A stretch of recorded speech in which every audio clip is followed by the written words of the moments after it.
ശശികല ടീച്ചറും എത്തിയിട്ടുണ്ട്. ടീച്ചർ, അത്ര സുഖകരമല്ല ശബരിമലയിലെ കാലാവസ്ഥ. വീണ്ടും ഒരു മണ്ഡല കാലം സമാഗതമായിരിക്കുന്നു. ഇക്കുറി സുഗമമാവുമോ കാര്യങ്ങൾ? എന്തൊക്കെ ആശങ്കകളാണ് ഉള്ളത്?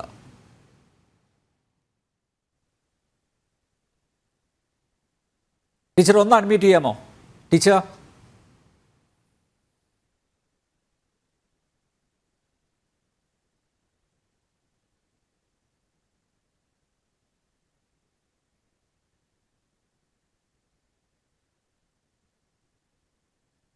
ഇപ്പൊ കേൾക്കാം പറഞ്ഞോളൂ ടീച്ചർ. മണ്ഡലക്കാലം നമ്മുടെ മൂക്കിന്റെ തുമ്പത്തെത്തി. നമുക്കറിയാം, മണ്ഡലക്കാലം സുഖകരമല്ലെങ്കിലും ബുദ്ധിമുട്ടില്ലാത്തതായി തീരണമേ എന്നാണ് നമ്മുടെ ഓരോരുത്തരുടെയും പ്രാർത്ഥന. കാരണം കല്ലും മുള്ളും കാലുക്കും എത്ത എന്ന് എന്ത് ബുദ്ധിമുട്ടും സഹിക്കാൻ തയ്യാറായി കെട്ടുനിറച്ചിറങ്ങുന്ന അയ്യപ്പ ഭക്തരെ സംബന്ധിച്ചിടത്തോളം അവരൊരു പക്ഷെ സുഖ സൗകര്യങ്ങൾ ആഗ്രഹിക്കുന്നുണ്ടായിരുന്നു. പക്ഷേ അത് ബുദ്ധിമുട്ടല്ലാത്ത വിധത്തിൽ അവർക്ക് മനം മടുപ്പിക്കുന്ന അനുഭവങ്ങളുമായി തിരിച്ചു പോകേണ്ട അവസ്ഥ ഉണ്ടാകരുത്. അവരെ മിനിമം അവരുടെ മനുഷ്യാവകാശങ്ങളെങ്കിലും അവിടെ നിറവേറ്റപ്പെടണം എന്നാണ് നമ്മുടെയൊക്കെ ആഗ്രഹം. പക്ഷേ അങ്ങനെ ആഗ്രഹിക്കാനേ ഇന്നത്തെ സാഹചര്യത്തിൽ സാധിക്കുന്നു. അത് നടപ്പിലാക്കും എന്ന് നമുക്കാർക്കും ഉറപ്പില്ല. കാരണം ഒന്ന്, നടത്തേണ്ടവർക്ക് അതിനെപ്പറ്റി യാതൊരു ഉത്തരവാദിത്വവും ഇല്ല.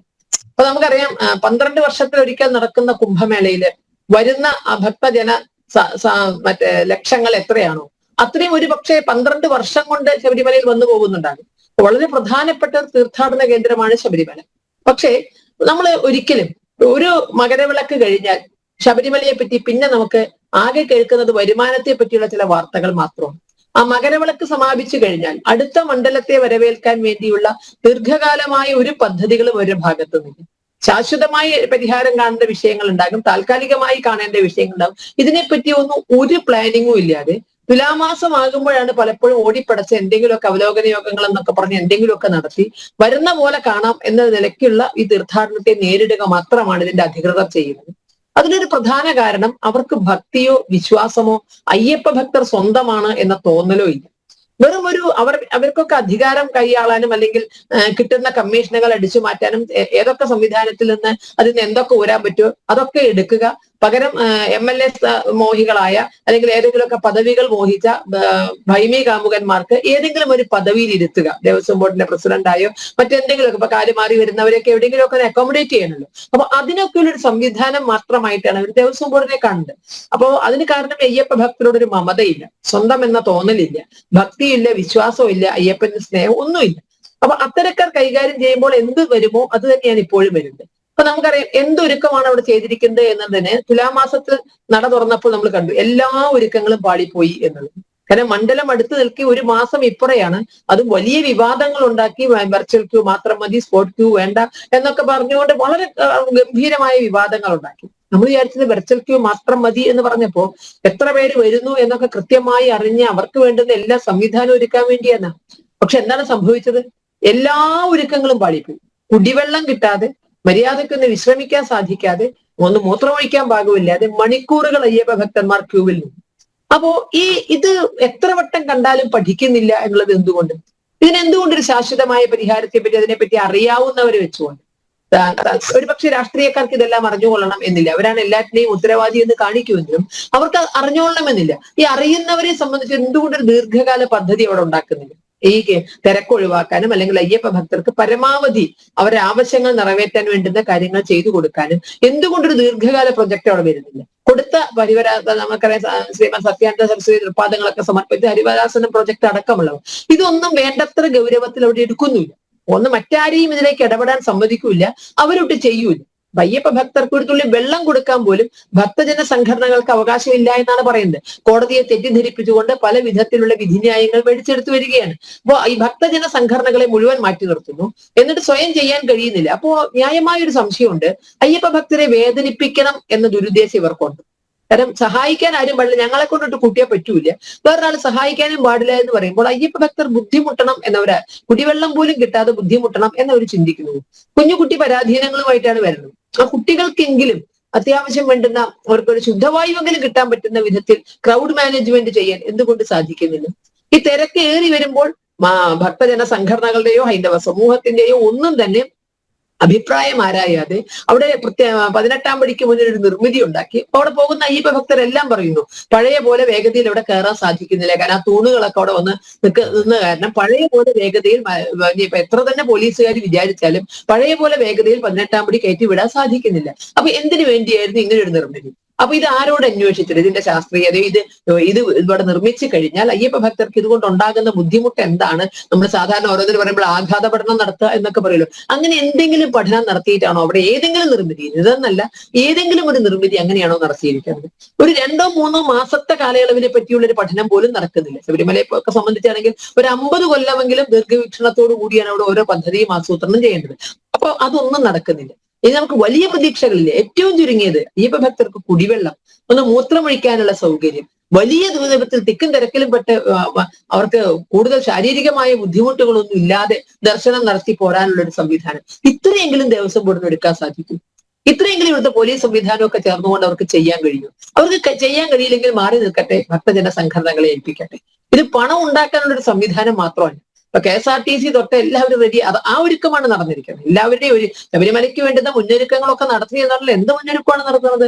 ഭണ്ഡാരങ്ങളൊക്കെ കാലിയാക്കി വെക്കുക. അതേമാതിരി തന്നെ KSRTCയെ സംബന്ധിച്ച് മറ്റു പലതിനെ സംബന്ധിച്ച് ഈ പണം വാരാനുള്ള ഒരു സംവിധാനം മാത്രം ചെയ്യുക. ഇനി ബസ് ചാർജ് വർദ്ധിപ്പിക്കണമെന്നുണ്ടെങ്കിൽ അത്തരം കാര്യങ്ങളൊക്കെ മുൻകൂട്ടി ചിന്തിച്ച് നടപ്പിൽ വരുത്തുക എന്നതിന് പകരം എന്താണ് ചെയ്യുന്നത്? അയ്യപ്പ ഭക്തർക്കൊക്കെ നേരത്തെ ഇവിടെ പറഞ്ഞു, വിശ്വഹിന്ദു പരിഷത്തൊക്കെ ഫ്രീ ആയി അവർക്ക് വേണ്ടുന്ന യാത്രാ സൗകര്യം ഏർപ്പെടുത്താതെ ദേവസ്വം ബോർഡ് ചെയ്യേണ്ടതാണ്. അപ്പൊ തിരുപ്പതിയിലൊക്കെ നമുക്കറിയാം അത് ചെയ്യുന്നത്. ദേവസ്വം ബോർഡ് ചെയ്യേണ്ട ഒരു സംവിധാനം ഹൈന്ദവ സംഘടനകൾ ചെയ്യാമെന്ന് പറഞ്ഞിട്ട് എന്തുകൊണ്ടാണ് അത്തരം കാര്യങ്ങൾ അവർ അംഗീകരിക്കാത്തത്? കാരണം അത് അംഗീകരിച്ചാൽ KSRTCയുടെ നഷ്ടം അല്പമെങ്കിലും ഒന്ന് നിൽക്കുന്നത്, കെട്ടുകാര്യസ്ഥതയുടെ പര്യായമായി മാറിയ KSRTC അല്പമെങ്കിലും ഒരു ജീവൻ കിട്ടുന്നത് ഈ മണ്ഡലക്കാലത്താണ്. അതിൽ ഏറ്റവും പ്രധാനപ്പെട്ട ഒരു വരുമാന മാർഗം എന്ന് പറയുന്നത് നിലയ്ക്കൽ പമ്പ ചെയിൻ സർവീസാണ്. അതിൽ നിന്നാണ് അവർക്ക് കൂടുതൽ, കാരണം അവിടെ ആൾ എണ്ണിയാണ് പണം പിരിക്കുന്നത് കിട്ടുന്നത്. അപ്പൊ വളരെ കൃത്യമായിട്ട് അവർക്ക് പണം പിരിക്കാനും അല്ലെങ്കിൽ നഷ്ടപ്പെടുന്ന ചെറിയ തോതിലൊന്ന് കരകയറാനൊക്കെ പറ്റുന്ന നിലയ്ക്കൽ പമ്പ ചെയിൻ സർവീസ് അത് സാധാരണഗതിയിൽ നിന്ന് ചാർജ് വർദ്ധിപ്പിച്ചുകൊണ്ട് അവർ അയ്യപ്പ ഭക്തന്മാർക്ക് ഫ്രീ ആയി കൊടുക്കേണ്ടതിന് പകരം ചാർജ് വർദ്ധിപ്പിച്ചുകൊണ്ട് നടക്കുന്നു. ഇനി അതും പോകട്ടെ, അതും വേണമെങ്കിൽ ഒരു പക്ഷെ അയ്യപ്പ ഭക്തർ അംഗീകരിക്കുമായിരിക്കും. പക്ഷെ ബാക്കി എല്ലാ സ്ഥലത്തും ലോഡ് നോക്കി പിടിക്കുകയും ശിക്ഷിക്കുകയും ഒക്കെ ചെയ്യുന്ന നിയമ സംവിധാനങ്ങൾ, ട്രാഫിക് നിയമം ഈ പമ്പ നിലയ്ക്കൽ സർവീസ് റൂട്ടിനും ബാധകമല്ലേ? അവിടെ എന്തുകൊണ്ട് ഈ ഓവർ ക്രൗഡഡ് ആയിട്ട് പോകുന്ന, ഒരുപക്ഷെ ശ്വാസം പോലും കിട്ടാത്ത വിധത്തിൽ അടുക്കി പെറുക്കി കൊണ്ടുപോകുന്ന, നമ്മള് മറ്റേ തീപ്പെട്ടിക്കൊള്ളി എന്നല്ല, അതിന് പിന്നെ ഒരു ക്രമമെങ്കിലും ഉണ്ട്, അതിനും അപ്പുറത്തേക്ക് അടുക്കി കൊണ്ടുപോകുമ്പോൾ അവിടെ എന്തുകൊണ്ട് അത്തരം കാര്യങ്ങൾ ചിന്തിക്കുന്നില്ല? കൂടുതൽ ബസ് ഇട്ടുകൊണ്ട്, ഏതായാലും കാശ് വാങ്ങുന്നില്ലേ, കൂടുതൽ ബസ് ഇട്ടുകൊണ്ട് അവർക്ക് തിരക്കാതെ കയറി പോകാൻ പറ്റുന്ന ഒരു സംവിധാനം ഉണ്ടാകുന്നുണ്ട്. ഒരു ബസ് വരുമ്പോഴും അവർ കാണിക്കുന്ന ആക്രമണം, കാരണം ഇതിനുള്ളിൽ എങ്ങനെ കയറി പറ്റാൻ പറ്റുമെന്ന് നിശ്ചയമില്ലാത്തൊരു ഒരുതരം വെപ്രാളമാണ് കാണിക്കുന്നത്. അപ്പോ അതെങ്കിലും ഒന്ന് ഒഴിവാക്കാൻ, ഇവര് പൈസ കൊടുക്കുമ്പോൾ പൈസ കൊടുക്കുന്നവൻ ശരിക്കും ഏത് കാര്യത്തിൽ അവർക്ക് ചില അവകാശങ്ങളുണ്ടല്ലോ, ആ അവകാശങ്ങളെങ്കിലും അവിടെ നടപ്പാവണ്ടേ? സാധാരണഗതിയിലുള്ള എങ്ങനെയാണ് ഒരു ബസ്സിൽ മിനിമം എത്ര ലോഡേ പാടുള്ളൂ, അത്ര കയറ്റിയിട്ട് മാത്രമേ പോകാവൂ എന്ന് പറയാനും അതിനപ്പുറം വേണ്ടത്ര ബസ്സുകൾ ഇടാനും എന്തുകൊണ്ട് സംവിധാനം ചെയ്യുന്നില്ല? അത് ഭരണകൂടം വിചാരിച്ചാൽ നടക്കുന്നു. ഈ സ്പോട്ട് ബുക്കിങ്ങും മറ്റേ ബുക്കിങ്ങും ഒക്കെ ഇത്ര എന്ന് പറയുമ്പോൾ ഒരു കണക്കുണ്ടല്ലോ, അതിനനുസരിച്ച് അവിടെ എത്തിക്കാൻ എത്ര ബസ് സംവിധാനം വേണം, ഇത്തരം കാര്യങ്ങളെ പറ്റി ചിന്തയില്ല. ഇപ്പൊ പമ്പയിൽ 1500 ചെറിയ വണ്ടികൾക്ക് പാർക്കിംഗ് അനുവദിക്കും എന്ന് ഇന്ന് നമ്മൾ കാണുന്നു. അനുവദിക്കുമെങ്കിൽ വളരെ നല്ലത്. അവിടെ നമ്മൾ പറയുന്നത് എപ്പോൾ അങ്ങോട്ട് കടത്തിവിടണമെന്ന് നിശ്ചയിക്കാനുള്ള അധികാരം പോലീസിനാണത്രേ. അപ്പൊ വേണമെങ്കിൽ KSRTCയുടെ വരുമാനം നോക്കിക്കൊണ്ട് വരുമാനം കുറവാണ് എന്ന് കണ്ടാൽ അവിടെ തിരക്കാണ്, വണ്ടികൾ ഇവിടെ തന്നെ ഇട്ടിട്ട് പോകണം എന്ന് പറഞ്ഞാൽ KSRTC കയറ്റി വിടാം. ഇത് തീരുമാനിക്കാനുള്ള അധികാരം പോലീസിനോ അല്ലെങ്കിൽ മറ്റു സംവിധാനങ്ങൾക്കാണ് കൊടുക്കുന്നത്. പലപ്പോഴും ശബരിമലയിൽ അനാവശ്യമായി തിരക്കുമാണ്, കാരണം അനാവശ്യമായി പല സ്ഥലത്തും അവരെ നിയന്ത്രിച്ച് നിർത്തിയിട്ടാണ് ഇതുപോലെ ടെൻഷൻ ഉണ്ടാക്കി തിരക്കുണ്ടാക്കുന്നത്. കാരണം അതിനെപ്പറ്റി ക്രൗഡ് മാനേജിനെ പറ്റി ഒരു ധാരണയുള്ളവരല്ല നിൽക്കുന്നത്, ഒരു പരിചയമുള്ളവരല്ല നിൽക്കുന്നത്. ഓരോ സ്റ്റേഷനിൽ നിന്നും കുറച്ച് പോലീസുകാരെ അല്ലെങ്കിൽ ഒന്നിച്ച് അങ്ങോട്ട് ഈ പറഞ്ഞ പോലെ വ്രതം നോക്കണ്ട, അവർക്ക് അതിനുള്ള കഴിവുണ്ടോ എന്ന് പോലും നോക്കാതെ കുറെ പേരെ അങ്ങോട്ട് തട്ടിവിടുക, അതിന് വേണ്ടുന്ന പരിശീലനം കൊടുക്കുകയോ അതിന് നേതൃത്വം കൊടുക്കാനാണോ ഒന്നുമില്ല. പോലീസുകാർ അവര് ഭക്തരല്ല, ഹാർഷായി പെരുമാറുന്നത് കാരണം അവര് ഭക്തരല്ല. അവരിതിനെ ഈ ഭക്തരെ എങ്ങനെ കൈകാര്യം ചെയ്യണം എന്ന അറിവ് കിട്ടുന്നവരല്ല. അവർക്ക് അതിനു വേണ്ടുന്ന ഒരു മിനിമം പരിശീലനമെങ്കിലും കൊടുത്തിട്ട് കൊണ്ടുവരണ്ടേ? കാരണം ഇത്രയധികം ആളുകളെ കൈകാര്യം ചെയ്യേണ്ടി വരുമ്പോൾ മിനിമം ഒരു കുറച്ച് ദിവസത്തെ പരിശീലനമെങ്കിലും ഈ പോലീസുകാർക്ക് കൊടുത്തുകൊണ്ട് വേണ്ടി ക്രൗഡ് മാനേജ്മെന്റിന് അവിടെ വരാൻ. അയ്യപ്പ ഭക്തരോട് എങ്ങനെ പെരുമാറണം എന്നൊന്നറിയാം. പലപ്പോഴും പോലീസുകാരുടെ ഭാഗത്തു നിന്നുള്ള പെരുമാറ്റം പ്രശ്നം കൂടുതൽ വഷളാക്കുന്നുണ്ട്. അപ്പൊ ഇതൊക്കെ മുൻകൂട്ടി കണ്ടുകൊണ്ട് പ്രശ്നരഹിതമായ ഒരു തീർത്ഥാടന കാലം ഉണ്ടാക്കണം എന്ന് അത് കൈകാര്യം ചെയ്യുന്നവർക്ക് ഒരിക്കലും മോഹമില്ല. ഹൈന്ദവ സംഘടനകളും ഭക്തജന സംഘടനകളും ഇതിനെപ്പറ്റി മാസങ്ങൾക്ക് മുമ്പേ ആദ്യം വേവലാതിയും തുടങ്ങുമ്പോഴും ഇതൊക്കെ കൈകാര്യം ചെയ്യേണ്ടവർക്ക് മണ്ഡലക്കാലം അല്ലെങ്കിൽ സംക്രമണം എത്തിയാൽ പോലും അവരെ സംബന്ധിച്ച് യാതൊരു ആദിയില്ല. പിന്നെ നമ്മൾ ജനൻ ടി വി അടക്കം വാർത്ത വരുന്നു, മറ്റേ എരുമേലിയിൽ 250ഓളം ടോയ്ലറ്റുകൾ ലേലത്തിൽ പോക്കാണ് പ്രധാനം. അവർക്ക് ലാഭം ഉണ്ടാക്കണം. കാര്യം അയ്യപ്പ മൂത്രം ഒഴിച്ചാൽ അവർക്ക് ലാഭം ഉണ്ടാകണം. അയ്യപ്പ മൂത്രം ഒഴിക്കുന്നതിനും കുഴപ്പമില്ല, അഥവാ മൂത്രം ഒഴിക്കുകയാണെങ്കിൽ അത് ദേവസ്വം ബോർഡിന് ലാഭം ഉണ്ടാകത്തക്ക വിധത്തിലെ കാര്യങ്ങൾ നടക്കാവൂ. കാരണം അതാണല്ലോ ഈ ലേലത്തിലൊക്കെ കാണിക്കുന്നത്. ഇത്രയും അയ്യപ്പ ഭക്തർക്ക് വേണ്ടുന്ന വിധത്തിലുള്ള സംവിധാനം നമ്മൾ പറയാം, മറ്റേ ഈ ശുചീകരണം ഇതൊക്കെ സർക്കാരിന്റെ ബാധ്യതയാണല്ലോ. അപ്പൊ ആ നിലയ്ക്ക് എന്തുകൊണ്ട് പണ്ടൊരിക്കൽ വലിയ വിവാദമുണ്ട്, ഗുരുവായൂര് അവിടെ മറ്റേ ഓട സംവിധാനം ഇതൊക്കെ ഒരുക്കാനും അവിടുത്തെ ശുചീകരണത്തിന് പറഞ്ഞിട്ട് ഗുരുവായൂർ അമ്പലത്തിൽ നിന്ന് കോടിക്കണക്കിന് രൂപ വകമാറ്റാനൊരു ശ്രമം നടന്നു. അപ്പൊ ഗുരുവായൂരും പരിസരത്തും ഓടയും അതുപോലുള്ള കാര്യങ്ങളൊക്കെ നടത്താനുള്ള ബാധ്യത അല്ലെങ്കിൽ അത് സർക്കാരിന് ഏറ്റെടുക്കാൻ വയ്യാതെ അമ്പലത്തിന് പൈസ എടുത്ത് ചെയ്യുന്നു. അപ്പൊ ഒരിടത്ത് ഇപ്പൊ സാധാരണ ഒരു പുറത്താണെങ്കിൽ ഇതൊക്കെ സർക്കാർ ചെയ്യേണ്ടതല്ലേ, ശുചീകരണ സംവിധാനങ്ങളൊക്കെ. അപ്പൊ ആ ഒരു സൗകര്യം പോലും അവർക്കൊന്നും കിട്ടുന്നില്ല. ഈ അയ്യപ്പ ഭക്തർക്ക് എല്ലാം കൊടുക്കുന്നു എന്ന് പറയുന്നവർ മിനിമം മൂത്രപ്പരിയെങ്കിലും അവർക്ക് മൂത്രമൊഴിക്കാൻ പോലും പൈസ കൊടുക്കാതെ മൂത്രമൊഴിക്കാനുള്ള ഒരു സംവിധാനം, പൈസ കൊടുക്കണോണ്ടുള്ള ബുദ്ധിമുട്ടല്ല, മറിച്ച് ഈ പറഞ്ഞ മാതിരിയാണ്. അത് ലേലത്തിൽ പോകുന്നില്ല എന്ന് പറഞ്ഞാൽ അതിൽ നിന്ന് ലാഭം മാത്രമാണ് അവർ കരുതുന്നത്. അതിനു മുൻപേ ഇപ്പൊ എരുമേലിയിൽ നമ്മൾ ഒരു വിഷയം ഹിന്ദു ഐക്യവേദിയൊക്കെ കൈകാര്യം ചെയ്തതാണ്. അതായത് അവിടെ ജമാഅത്ത് കമ്മിറ്റിയാണ് തീരുമാനിക്കുന്നത് വില നിലവാരം ഏകീകരിക്കണോ വേണ്ടയോ എന്നുള്ളത്. അയ്യപ്പ ഭക്തർക്ക് അവിടെ മനസ്സിലാക്കിയത് 1.5 രൂപയ്ക്ക് അവർക്ക് കിട്ടുന്ന ഈ ശരക്കോലൊക്കെ 50 രൂപയ്ക്ക് കൊടുക്കണമെന്നാണ് അത്ര, മിനിമം 50 രൂപയ്ക്കെങ്കിലും കൊടുക്കണം. അപ്പൊ വില നിലവാരം ഏകീകരിക്കാൻ സമ്മതിക്കില്ല. ഇത് തീരുമാനിക്കുന്നത് ആരാണ്? ജമാഅത്ത് കമ്മിറ്റിയാണ്. അപ്പൊ ഈ വ്യാപാരികളുടെ അവരുടെ ബിസിനസ് താല്പര്യങ്ങളുടെ ഇരയായി മാറുകയാണ് അയ്യപ്പ ഭക്തർ. തൊട്ടുന്നതിലെല്ലാം ലാഭമാണ് വേണ്ടത്.